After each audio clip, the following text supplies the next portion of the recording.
प्यारी साथ संगत जी, आप सभी के भीतर बैठे उस निरंकार परमात्मा को दास का प्रणाम। आज एक संत ने मुझसे पूछा कि मन पर काबू कैसे पाए। साथ संगत, मेरा मन पर काबू पाने का जो तरीका है थोड़ा अलग है, फिर भी बता ही देते हैं।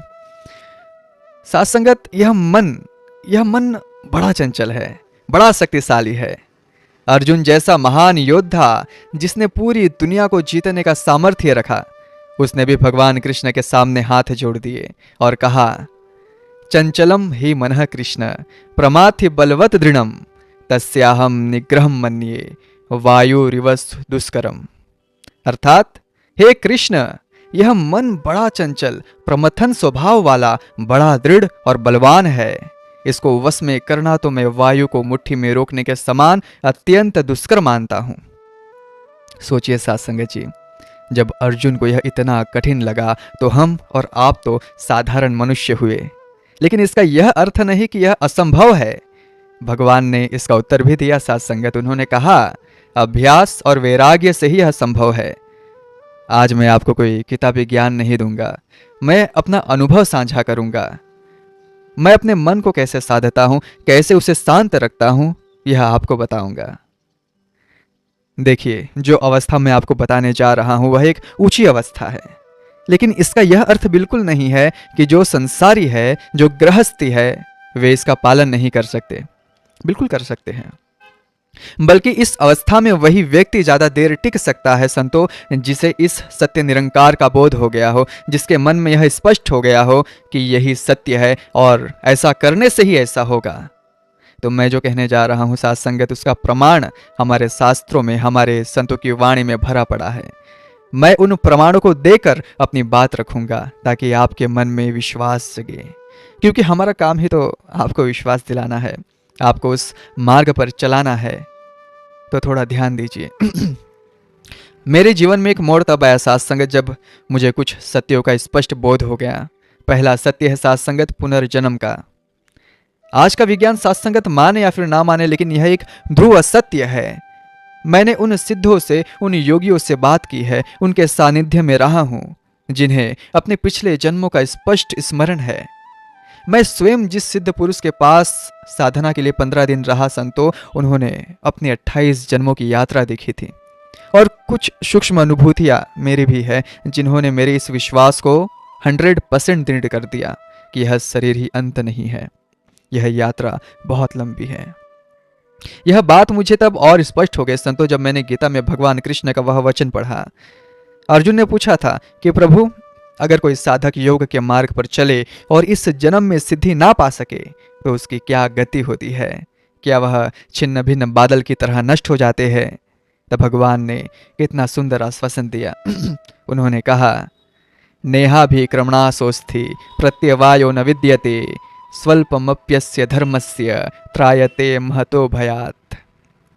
अर्थात इस आध्यात्मिक मार्ग में किया गया थोड़ा सा भी प्रयास व्यर्थ नहीं जाता, इसमें कोई हानि नहीं होती, कोई नुकसान नहीं होता, कोई उल्टा फल नहीं मिलता। भगवान ने आगे और स्पष्ट किया कि उस साधक की साधना व्यर्थ नहीं जाती, वह अगले जन्म में वहीं से अपनी यात्रा शुरू करता है जहां उसने छोड़ी थी। साथ संगत, अब यह बात मेरे मन में बिल्कुल साफ हो गया। जब यह बात स्पष्ट हो गया कि अब इस जीवन की छोटी छोटी हार जीत, मान अपमान, यह सब बहुत छोटे लगने लगा, मन को एक विशाल दृष्टिकोण मिल गया संतो। इसके बाद एक और श्लोक है जिसमें भगवान कहते हैं, तत्र तम बुद्धि संयोगम लधते पूर्व देहि कम यतते चतुतो भूयः सौ सिद्धो कुरुनंदन। अर्थात उस जन्म में वह साधक अपनी पुरानी जन्मों की साधना से मिले हुए संस्कारों, बुद्धि और आध्यात्मिक प्रवाह को फिर से प्राप्त कर लेता है, और उन्हीं संस्कारों से प्रेरित होकर वह फिर से साधना में लग जाता है, उसी मंजिल की तरफ बढ़ता है जिसे वह पिछले जन्म में अधूरा छोड़ गया था। साथ संगत जी, बस फिर क्या था?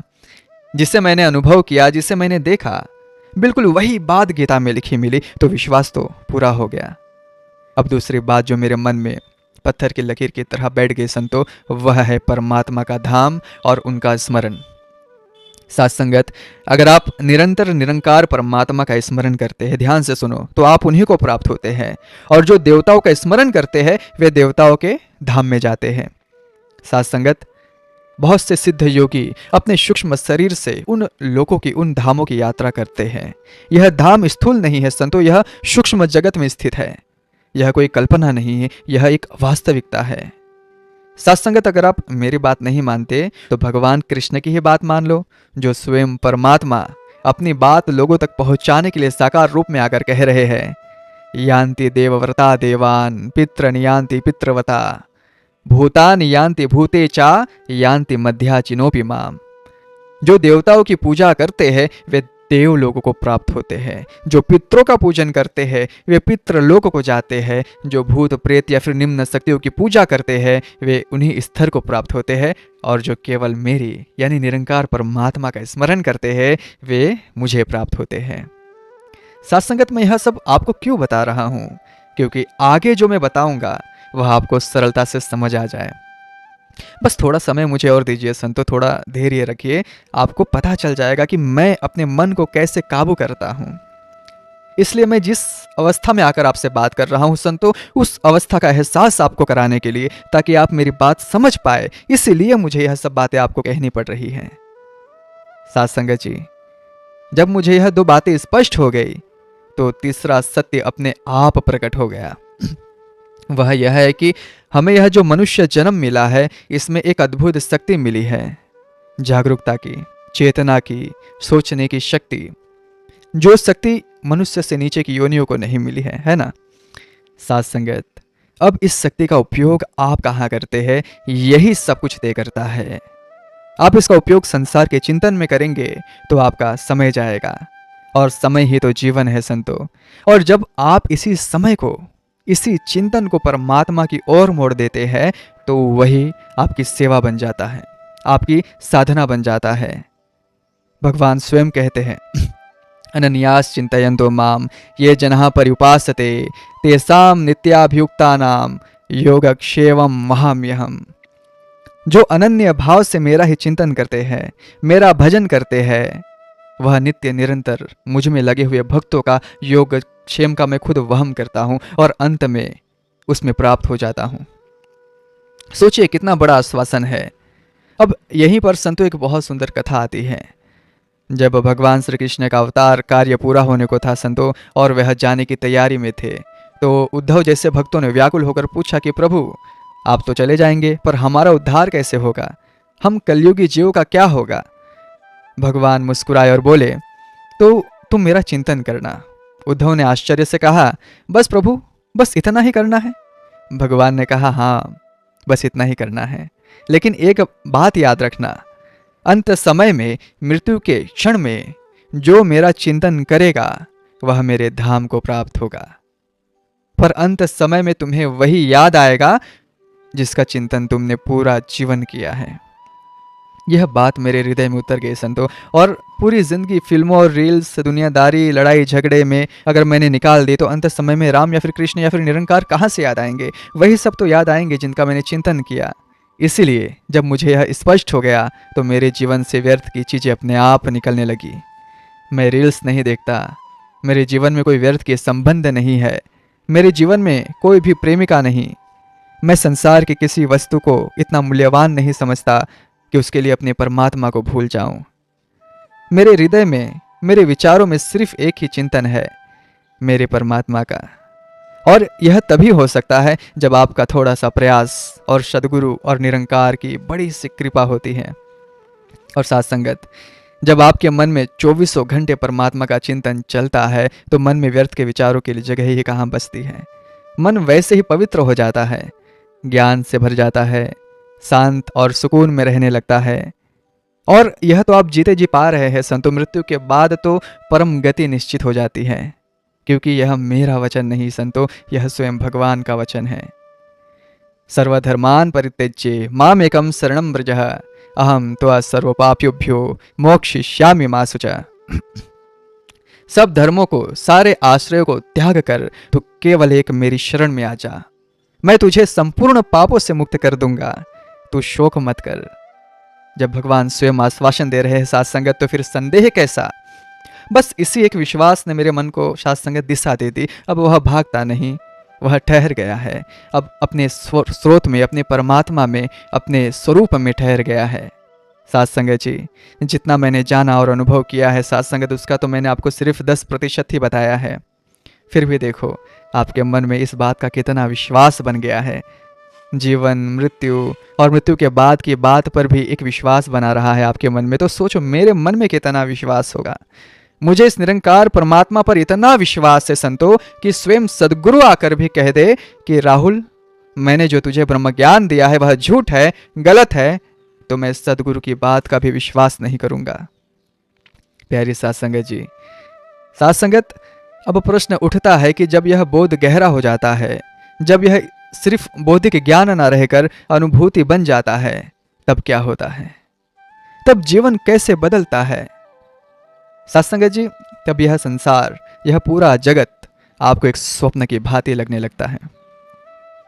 ध्यान से सुनना, इसे ऐसे समझिए, आप रात को सोते हैं और एक बहुत सुंदर सपना देखते हैं। सपने में आप राजा बन गए हैं, आपके पास महल है, धन दौलत है, सब कुछ है। आप सपने में बहुत खुश है, लेकिन भीतर कहीं एक हल्का सा बोध है कि यह सपना है। सुबह आँख खुलेगी और यह सब चला जाएगा। तो क्या साथ संगत आप उस सपने के महल से मोह करेंगे? नहीं करेंगे। आप उसका आनंद लेंगे, लेकिन उससे बंधेंगे नहीं।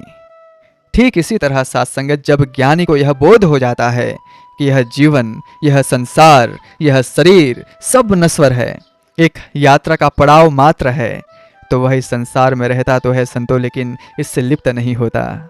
उसे किसी भी चीज से आसक्ति नहीं होती, कोई गहरा आकर्षण नहीं होता।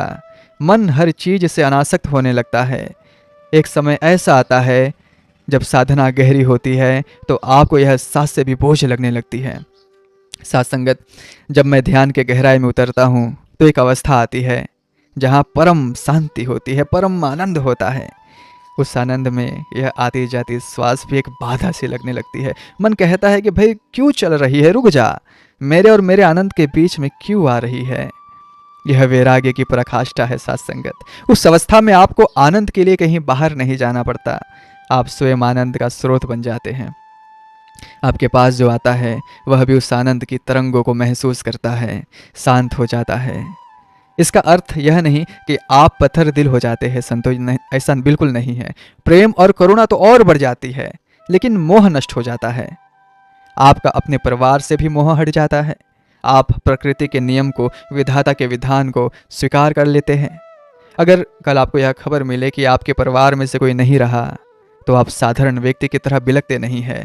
आप शांत रहकर प्रकृति के उस विधान को स्वीकार करते हैं कि जो आया है संतो उसे जाना ही है।